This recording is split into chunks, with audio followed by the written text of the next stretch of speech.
What do you drive? Everybody up.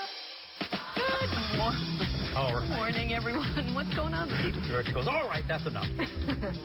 16 degrees currently, 25 later today. And we welcome back Geoff Bagg from the Bagg Group. He's an employment specialist. How are you? Good to be here. Good to have you back. Now, we're talking today about summer jobs. It is June the 26th.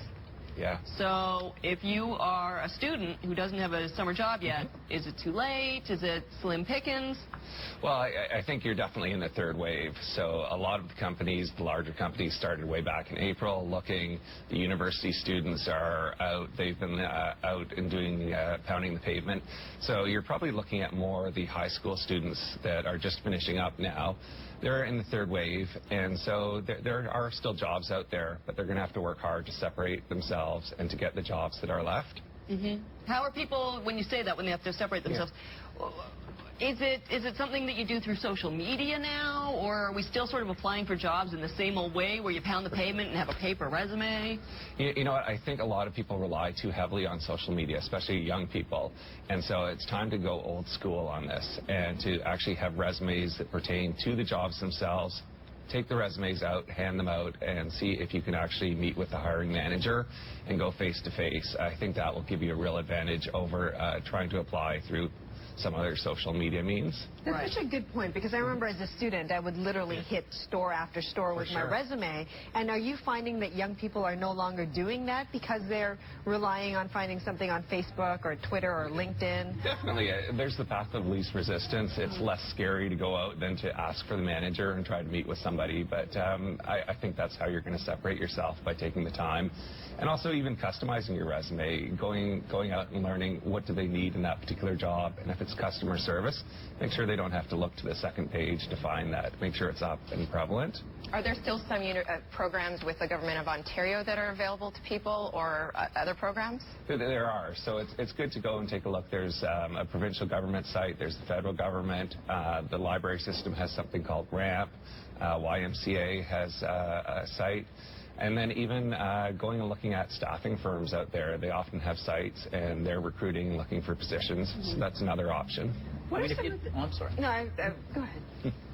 If you don't need the income, and I know that's most people do, but is it wise? Would it be you'd be wise to go out and volunteer in some capacity? Actually, that's a great option. So if you're having a hard time finding a job, it really is more about the experience. Obviously, you can make money the rest of your life, but it is about the experience. So go out and volunteer. In an area where you think it's going to pay off down the road. For sure. The path you're on. But even as students, isn't it so competitive that actually will give you an edge now to differentiate yourself from other students? So you've got that in your curriculum vitae. Oh, you've done volunteer work here and here. That's important to some employers. Well, I think it's important just to show the experience that employers want to see that you've done something, that it's relevant. So if you can tie that in, I think anything from flipping burgers to helping out in community organizations, it can all be relevant. Well, I was going to say, when you were talking about putting together a resume, but if you're a high school student, what do you put on a resume? You probably have very limited experience. Or are you putting even clubs you belong to in school and things like that? Yeah, definitely. And again, going back and focusing what's needed for that particular role, and then bringing that out. So if it's teamwork, you could focus on what you've done on a sports team. Go out and show that. And again, employers will know that. If you're a high school student, they're not expecting you to have jobs that clearly you've never had. But if you go out and you show a positive attitude and focus on what you can do for the employer, you can set yourself apart from somebody. I think you're right, Geoff. I think you've got to put yourself right in their face. For sure. Not in an obnoxious way. No. But you've got to somehow differentiate your personality from this slew of papers or files they've got online, right? Definitely, there's a lot of competition. Actually, you bring up a good point, too. When you get in their face, don't tell them that you're there because you need money. Everybody needs money. That's why you're there for a summer job. Get in there and talk about what you can do for their company. What have you seen? If it's a retail outlet, what kind of people go in the store, and how would you contribute positively to the environment? And maybe do your research, too, so you bring some information to show that you know something about the company. For sure. Do you have some insight, though?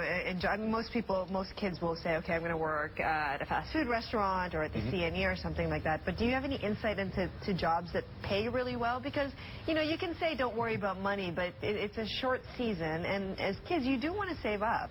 Definitely. What would pay the highest? What job would pay the highest amount?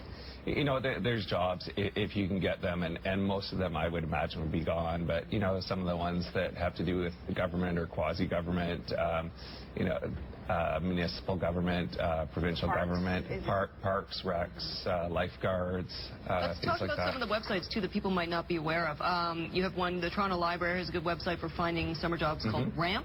That's correct. Yes. All right. And then also some hashtags that you should be looking at? So hashtag summer job, hashtag Toronto, or Google summer jobs and Toronto together. Okay. Yeah. And that'll bring up some resources that people might not have been aware of.